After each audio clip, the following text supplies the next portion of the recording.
Shalom, warriors, and welcome to the Daily Warfare Drop with Raphael Rabbi.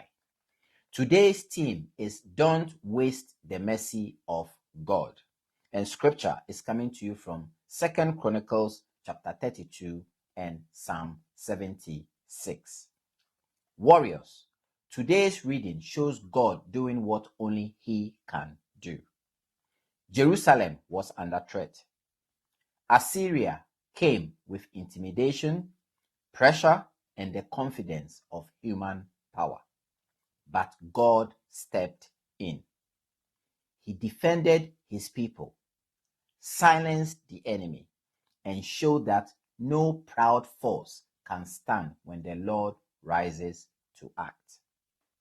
Psalm 76 seals it. God breaks the weapons of war and puts arrogant men to silence.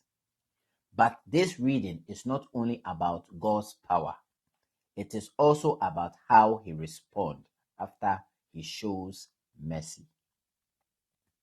Because many people cry out in trouble, receive help, then slowly go casual again.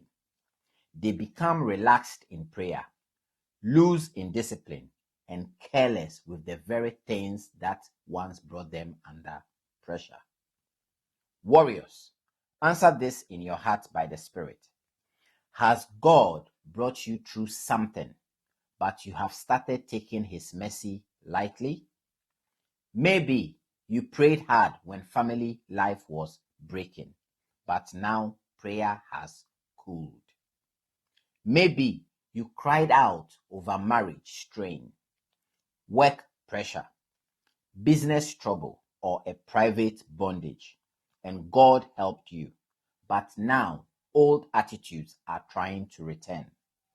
Psalm 76 reminds you that God is to be feared and honored.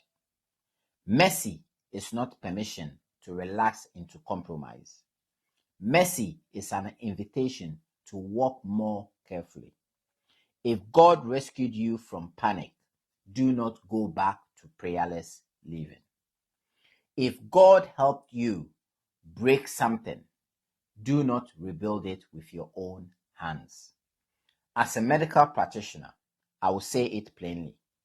When a crisis stabilizes, that is not the time to ignore follow-up.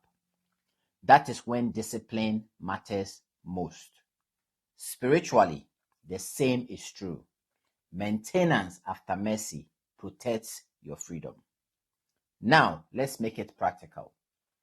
Remember clearly what God has brought you through. Do not return to the habits that weakened you before. Honor God with consistent prayer, not emergency prayer only. Guard your home, work, and private life with discipline. Let gratitude deepen your obedience, not reduce it. Here is today's warfare truth. When God shows mercy, honor him deeply, because mercy is meant to produce reverence, not carelessness.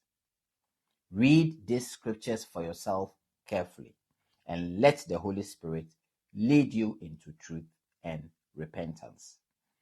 We shall meet on the battlefield tomorrow. Shalom.